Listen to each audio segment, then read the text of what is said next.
Hey everyone, it's Fox from modelmaking.guru here, and welcome to part 8 of our build of the Master Grade 1/100 scale Freedom Gundam from Bandai. All the things. Yes, the hedgehogs are back. This is all the sub-assemblies and bare parts. There are approximately 12 billion of them all. So, what's going to happen today? Well, first thing we're going to do is gloss varnish these. I was going to do some white paint chipping on the white by brush, but I decided not to in the end. I'll leave it as it is. So we're going to be doing the gloss varnish. Now normally, I am using Pledge multi-surface wax, as you've seen me use before. Now normally, I would apply this with my airbrush, a slight mist coat, and then maybe a couple of coats on top of that. But at the moment, I'm waiting for a moisture trap for my airbrush, and I want to crack on with this, so I'm going to be doing this by brush. Now this is something you can do with Pledge multi-surface wax, or Future, or Clear, or whatever you want to call it. It has fantastic leveling, self-leveling qualities, so you can just brush it on. I'm going to be using a little, where's the camera, little flat brush thusly. And I'm basically going to go around all these parts and gloss varnish them in advance of any weathering and decals. So it's going to take me like all the time. So I'll probably go into time-lapse mode for you, just so you can get all that done in a few seconds from your point of view. Because for me it'll probably be at least a few hours, probably, going around doing it all. So I will go and crack on with that. When we come back, we shall look at, we're going to have to do decals, and we're going to have to do some weathering on these metallic parts. So I shall go and get everything ready. Back in a moment.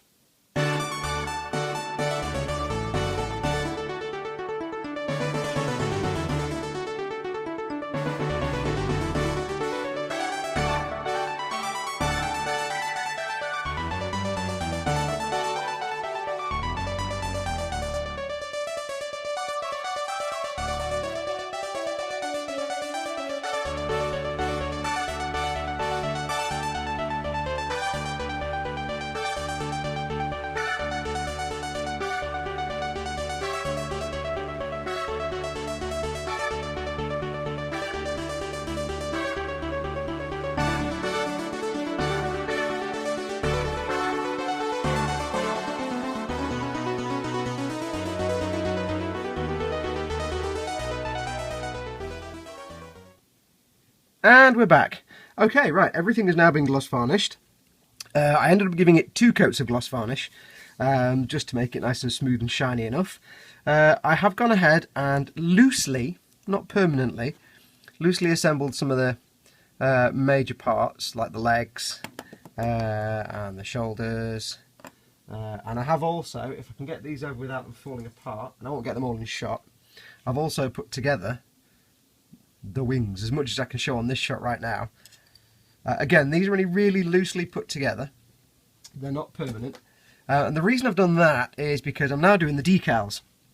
And I need to know, for example, on the legs, which piece is on one side and which piece is on the other side. Because some of the decals are chiral, which means they've got either a left side or a right side, the other way around on the other side. So I need to make sure everything is the right way around. So these are loosely put together. I'll stick the decals on, take them all apart again, and then we go on to the next stage. The shoulders I'm going to leave as assembled. The reason being, this bit here is the only shiny part on that piece, and I can easily mask that off. And the decal has to go across this panel line here. It's between 2 pieces, so there's no point me trying to do that and then put it together again. So they'll stay assembled, those 2. Also, apologies in the last video and the start of this one if I sound a bit bungy. I've had a cold. Well, I'm a man, so I've had a little bit of a cold, but I've made it a big drama queen event for the last couple of weeks, which is why my voice sounds a bit bleh and why I've been a bit dopey. I've kind of got rid of most of the cold, but if I get a bit sniffly, that's why. It's very hard to avoid sniffling when you've got a bunged up nose and you can't breathe. Also, I've got a hacking cough, so if I suddenly do lots of, I do lots of them anyway, but if you suddenly see lots of jump cut edits, it's because I've suddenly had to go and cough a lung up somewhere, so lovely. Right, anyway, so on with the decals. Now, I'm not going to do a big long time lapse thing of this because it will take me hours and hours and hours. Now, as I explained originally, these are the stickers that come with the kit. Stickers dry rub transfers. They're really nice quality dry rub transfers, don't get me wrong, and the stickers are fine, but they're not good enough for me. I want waterslide decals so I don't have, well, in the case of stickers, you can't put them on before any weathering because the weathering will just build up around the edge of the sticker and look pants. Plus it'll look a bit rubbish. They stick up from the surface, so it's not great. And dry rubs, they look really great, they're just a pain in the bum to put on, and they're hard to put over curved or unflat surfaces, and I really can't. I might use one or two maybe, we'll see. If a decal goes wrong, I've got these as a backup. These, I'm not using these ever, if I can avoid it. So instead I got myself some, where are they? Right, there they are. Got myself some waterslide decals from Samuel Decal. The web address is here. I've just noticed there's a little stripiness on this screen, so apologies. There's something freaking out with my camera making a kind of stripy effect. Something electrical somewhere is doing some nonsense. There's a guy outside mowing his lawn, it could be interfering. Yeah, so I got these from Samuel Decal. They're waterslide equivalents of all the decals in the kit, more or less. I think it's all of them. A couple of extras. There's some little decals here you probably can't see in little kanji writing. I've no idea what that says, and it's not on the original decal sheet, so might not use those because I don't quite know what it says.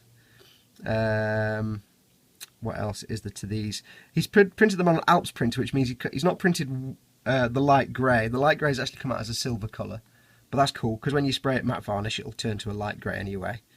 And there's a little bit of damage to one of them, but I'm going to weather this kit, so I'm not really too fussed. So they're going to be used.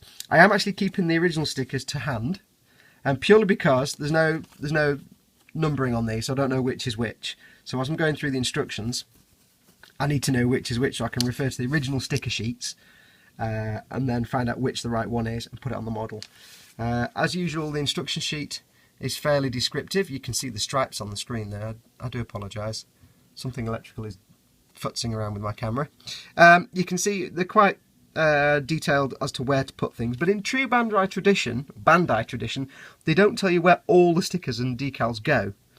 They give you some options for the shoulder decals here. You can have the Eternal 01 and 101 sticker, or you can have the Zaft and the X10A sticker. I'm going to go for the Eternal 101 because I think it looks more cool.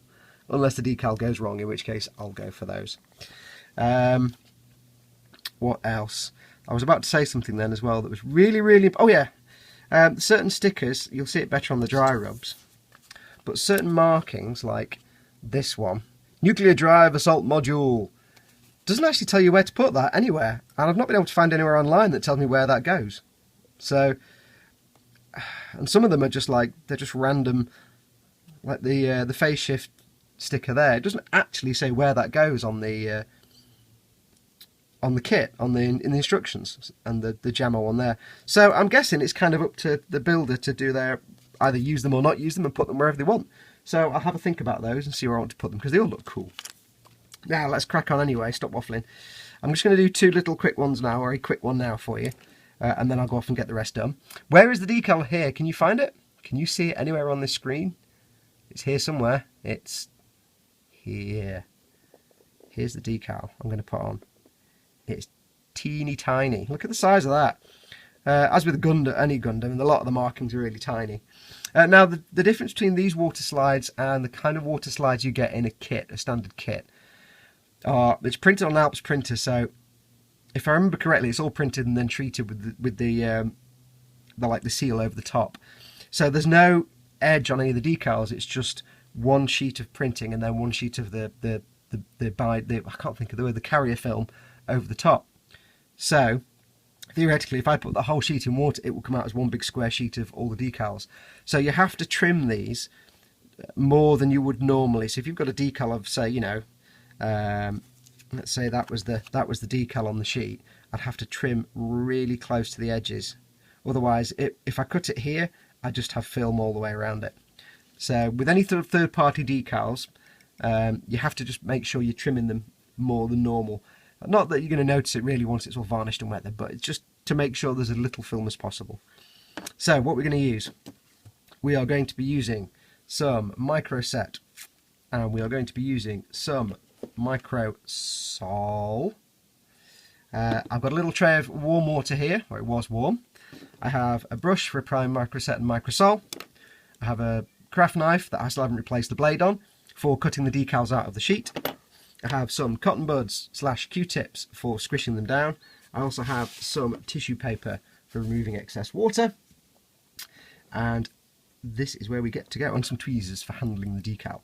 So it's really straightforward. I'm just going to put a little blob of water on the desk, and you'll see why in a moment. You can't. Can you see that? Let's put it here. They can see it.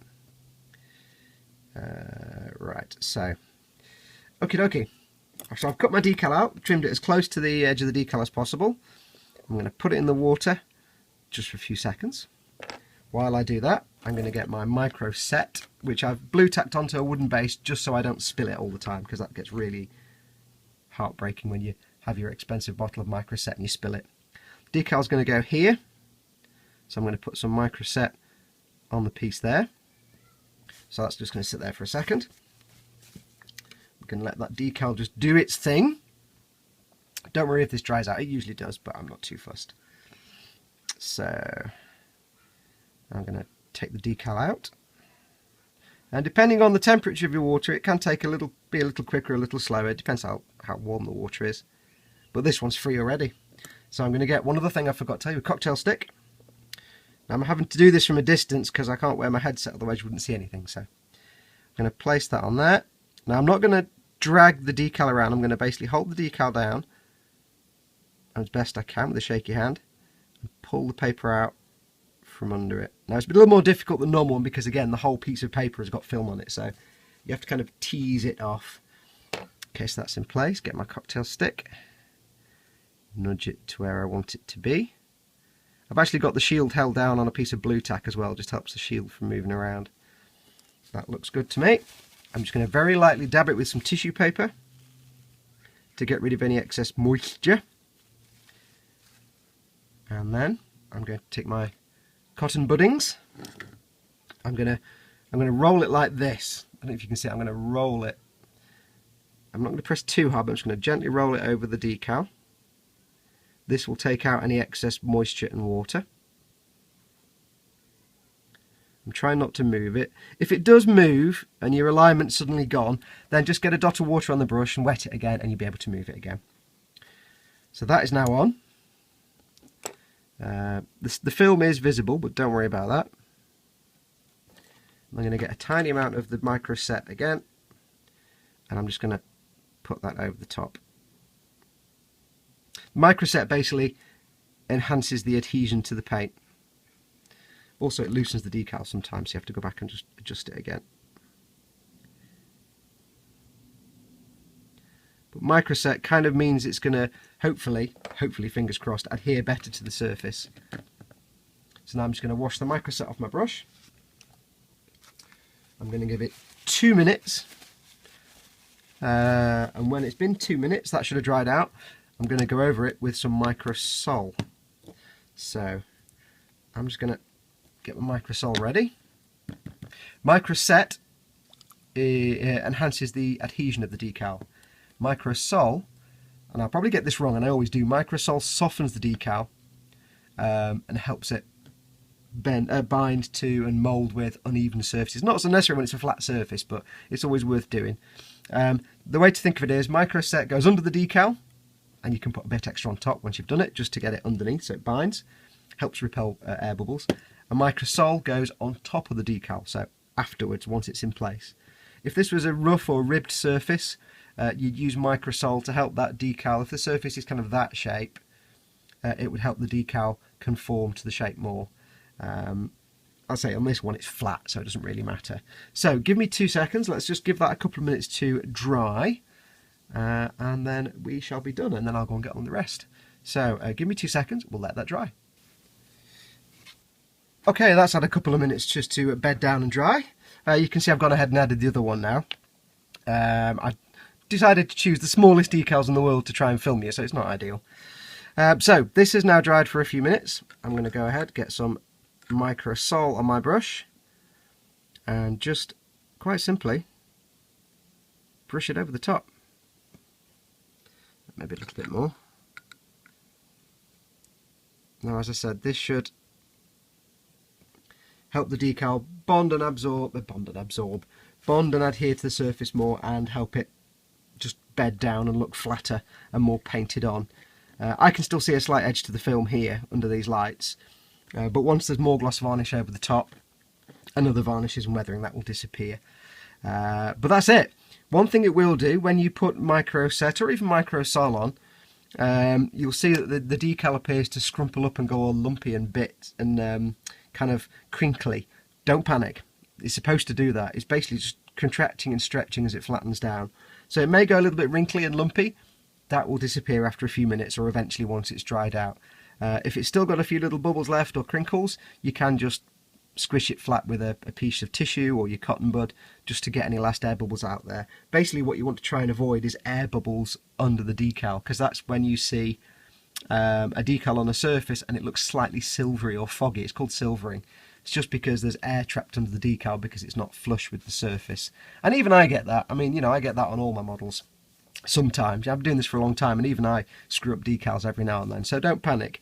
It's by no means simple and straightforward and guaranteed to be perfect every time, but if you take your time and patience, use patience, it should look pretty darn good, and it'll look much better than stickers. So I'll go ahead and do all the rest of these decals now.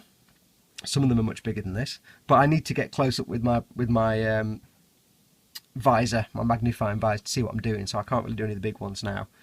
But I'll go ahead and get the rest of these done. When it's done, and when all the decals are on, we'll leave them to sit for a day. Then I'll have to gloss varnish everything again to seal the decals in, and a second coat of gloss varnish or another coat of gloss varnish on the top protects the decals from anything you do afterwards, and it also helps remove any silvering that may be there. It helps hide that carrier film even more. But when I do the gloss varnish after the decals, some good news, I won't have to brush it. I now have a moisture trap for my airbrush. I can't remember if I said in the last video, but basically I was starting to get water coming through from the compressor in the air supply through my airbrush, and it was every now and then it would just go and a little bit of water would come out. Now on paint it's not so bad, you just dry it off with a feed of air and it goes away. With gloss varnish it might be causing problems. I've had situations where I've put a gloss varnish on, done a gunk wash, and I get a patch, like a brown shape where I can't get the paint off because it's an uneven bit in the varnish. So I think that's what it might be. So I'm going to airbrush this gloss varnish once it's done. It's going to be the Pledge multi-surface. But it means then I can go back to using my Neo, my not quite Iwata Neo, and my dagger, my DeVilbiss dagger, because I've got a new needle for that. So yeah, that's pretty good. I'll put the URL here where I got it from. It's only £7, and it's purely because my compressor doesn't have a moisture trap built in.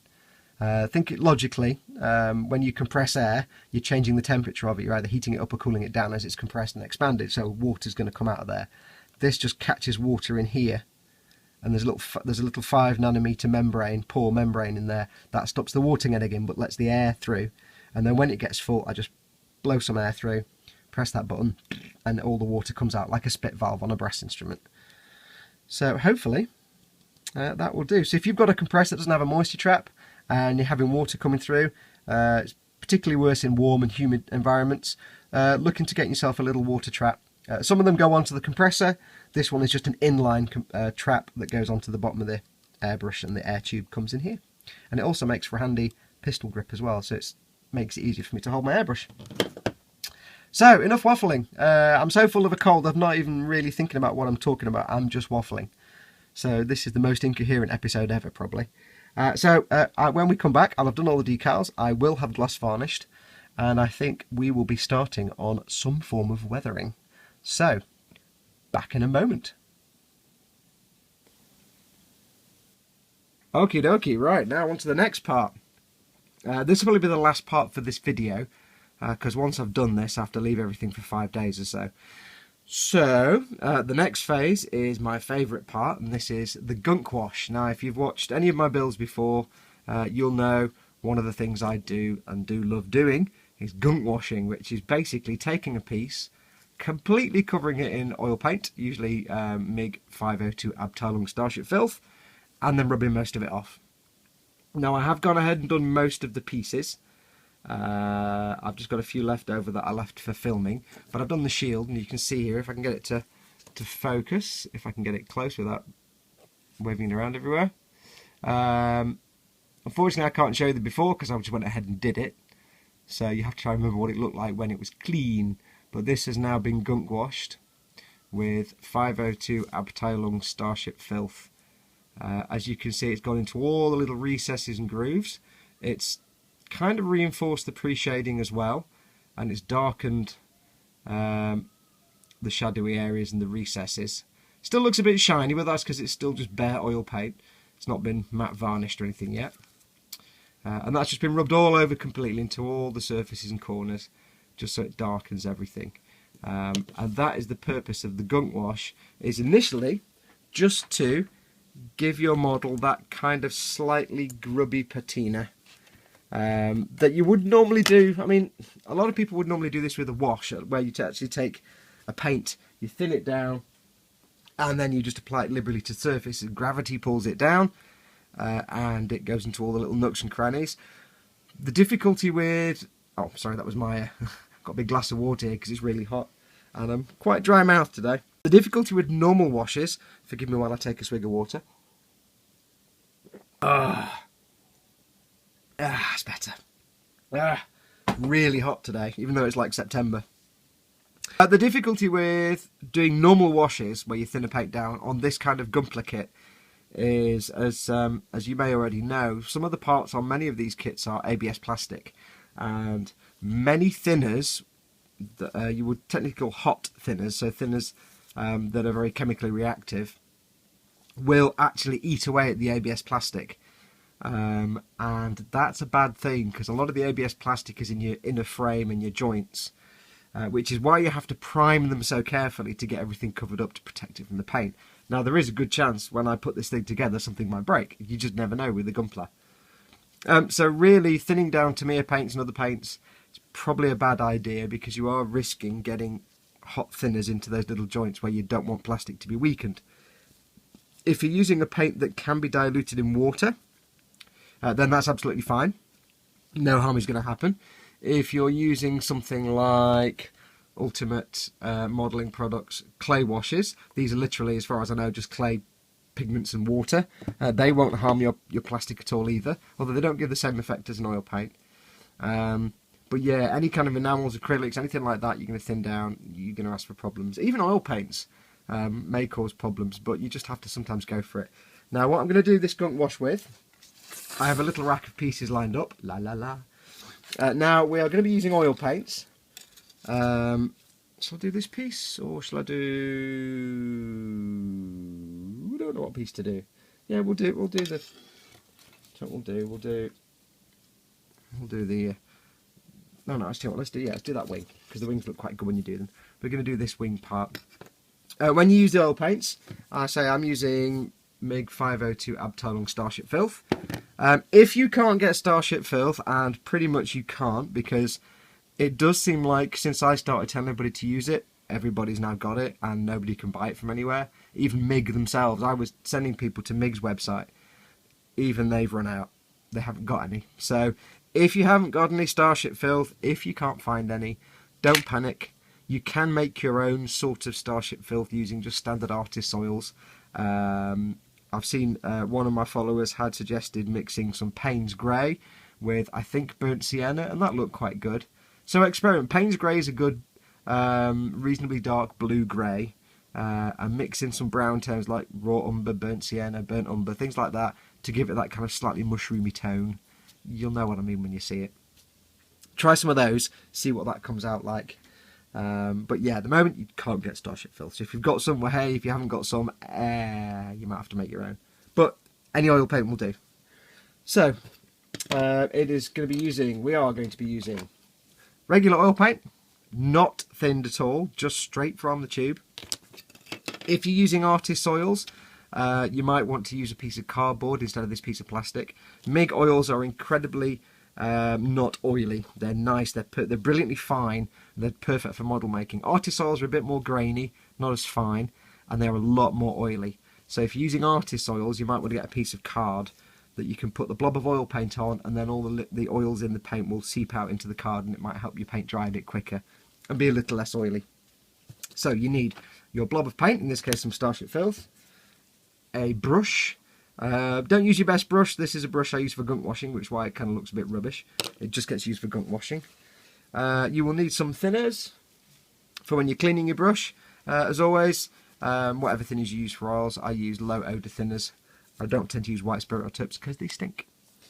And it is very simple. All you need as well after that is a cloth. And I know I've shown this before and I'll show it again. This might be the first of my videos you watched. A cloth, or in this case, it's an old t-shirt that's now covered in oil paint, and some gloves because this gets messy. So, how do we do this? It is very simple. You take your piece. Now I'm not sure where the camera is, so apologies. Take your piece. In this case, this is a wing. Now what you do first, before you do any of this, is you have to gloss varnish it. You can matte varnish it. If you matte varnish it, the paint will gather and collect on the surface more and leave more staining than if you gloss varnish it, where it may not collect on the surface as much and it'll just stick in the groove. So, and it'll be easier to get off. Now I have noticed on this, and I don't know if you can see in the light, around this decal there is some splotchiness. Now I'm not quite sure what that is. It may be something that's happened when I've put the decal on and now it's been varnished over. It could be something in the varnish has gone splotchy. So there is every chance that when I put this oil paint on I may get some splotches. I did one earlier. Let's see if I can find it. Did one earlier when I did this part, and you can see here there's like some staining round the decal. Again, something's made that mark in the surface and then into the gloss varnish. So I'm not quite sure what that is. Some kind of contaminants in when I put the decal on, perhaps, or residue. But we'll work around it. If it does go all splotchy, I can always make some battle damage. So, take your piece. This will be visible, and that will be visible, but that won't. So take your piece, get yourself some of the paint, get a fair dod, and then this is the fun bit. You just get your piece and you go like this. And this is where I always joke that people go, "Oh my god, what are you doing?" Trust me, everything is under control. Now, as I say, you need to do this with neat paint. Don't thin it down. And you must varnish before you do this, and that's to protect the acrylic paints that you're going to put an oil paint onto. Now, I said before, oil paint may still possibly have problems with the plastics in these kits. That's more the thinners. The oil paints themselves should be alright. I've never yet had a Gunpla kit, suffer any damage from oil paints. But when you're doing this, just varnish anyway. Like I say, gloss varnish is the best option. It gives the smoothest surface. But if you haven't got any, and either gloss varnish or future/clear/pledge multi-surface wax, you can use matte. The only difference is you'll find the paint sticks more to the flat, solid surfaces, and you'll get a more stained look. So for example, if I was doing a white part, I gloss varnish it, I should get a slightly more off-white part with nice paint in the panel lines and recesses. If I matte varnish it, it'll probably look a bit more grainy and a bit more dirty than I would if I'd gloss varnished it. So you can use it to your advantage. When I did the base for the Wing Gundam commission, I did that in a matte varnish because I wanted to stain the white into a more browny colour. I wasn't just trying to do the panel lines. I'll show you that in a minute.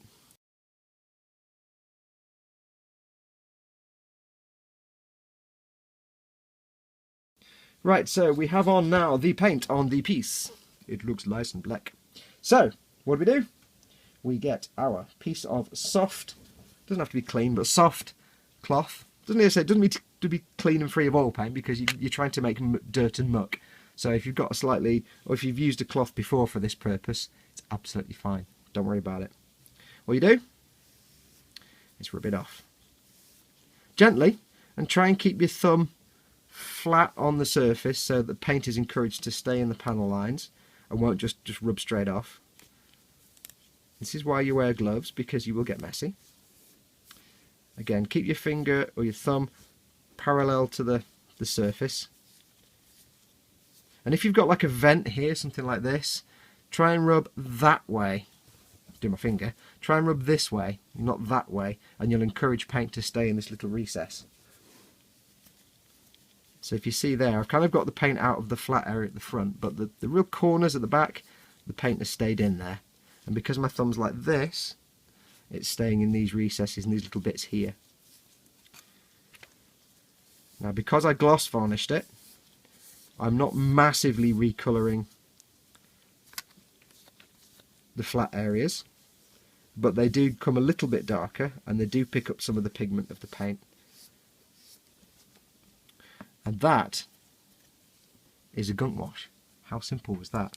You can see now here, you've got the paint in this little air intake, you've got it in these little recesses here, you've got it here. If you want to kind of futz around a little bit, you can do. If you have some paint on an edge where it maybe comes out too far, just get yourself a cotton bud and just very gently just rub it, wipe it. I'm not pushing down on this at all. I'll do it with, I can't do it with one finger obviously, but here's me not pushing down at all. I'm just very lightly doing it just to try and flatten it out so it doesn't quite stick out quite so far. If you get a patch of paint here and there, you can just rub it off. There, it's a bit heavy. And it seems to have behaved around those decals. It seems to have not made a patchy pattern around here. I have had that happen before sometimes when you put a gloss varnish on. When you do this, if there's any imperfection in the surface, like for example if you've got a fingerprint or something has touched it and left a rough bit in the surface, when you put the paint on, you'll get paint in that rough surface and it's a bugger to get out. Sometimes it won't. When I did the wing Gundam, the commission, I had a piece on the wing and there was a big blob of paint residue from the Starship Filth gunk wash. It looked just like a cock and balls. I can't really go two ways about it. It looked just like a cock and balls. I couldn't hide it. There's no way I couldn't, deny that. It's what it looked like. I think it was actually a fingerprinter. I touched it while the varnish was still wet, so be really careful. So all I did with that was I then, when it had all dried, I painted over some scorch marks from small arms fire, and it covered it up nicely. And the customer was quite amused that he had a cock and balls on his wing Gundam.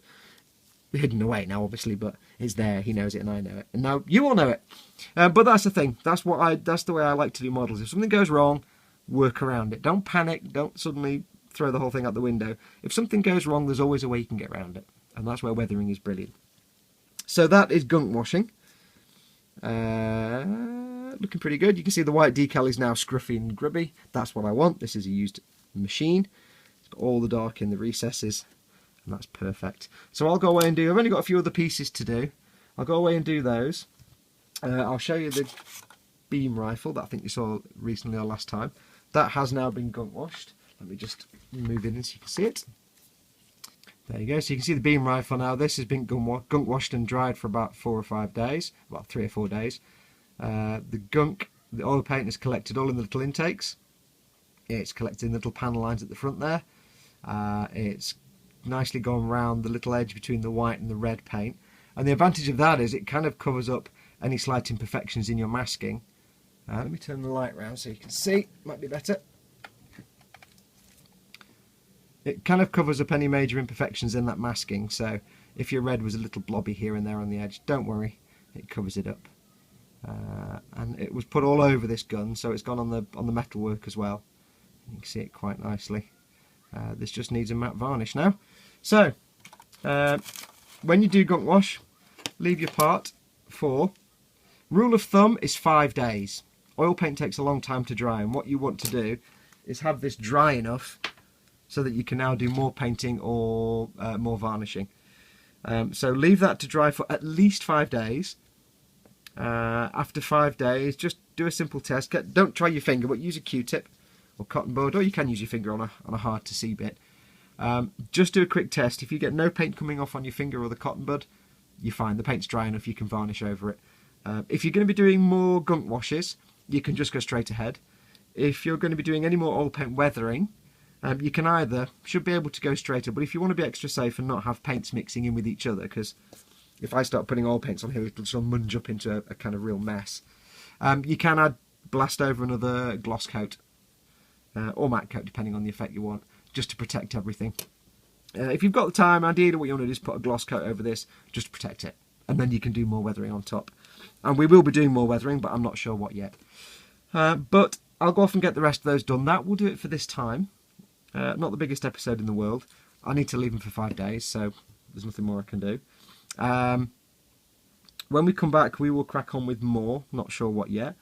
But then once all that's done, we can start building this darn thing. So, thank you very much for watching, as always. Check out the Facebook page. Check out the YouTube channel, which you're on. Subscribe to it, obviously. And basically, to hang around. A couple of quick shout-outs as ever. Shout out to my friend Tony, whose YouTube channel is also on YouTube. See, I'm talking rubbish as always. He's got a great YouTube channel. He does some great builds. I can never remember the number after his name, but it's Helgen30-something. It's here. And it's there's a lot of good stuff on there. I've actually met Tony in person now, and he's really cool. And we do have, there are some plans afoot with me and Tony, so in terms of model building, obviously. Yes, stay tuned for those. We're not quite sure, because he's just as disorganised and as much of an idiot as I am, so don't expect anything fantastic. Also, check out my good friend Adam Cheeves' YouTube channel, Enigma Model Making. The address is here. Now, I can't remember if, at the time I'm saying this out loud to the camera, if he's got a short URL for his YouTube channel yet. If he hasn't, that's why there's this big long thing down here. I'm sure he'll get that sorted out. He is building a scratch-built TARDIS. It's about 1/12 scale. Scratch-built TARDIS from bits of balsa wood. So go along and check it out. He's got a wonderfully soothing voice. Really funny guy, nice guy, and he's doing this amazing build. And for somebody like me who doesn't do scratch builds and has got no woodworking skills at all, it can be a little bit confusing, and there is some maths, and I'm allergic to maths, or math as our American cousins call it. There's some maths in there, so be prepared for numbers and measurings and cuttings. But yeah, go along and check his channel, it's really good. But other than that, thank you very much for watching. Stick around for the next one, and stay tuned for more developments and more builds. There are more coming. But until then, as always, adios amoebas.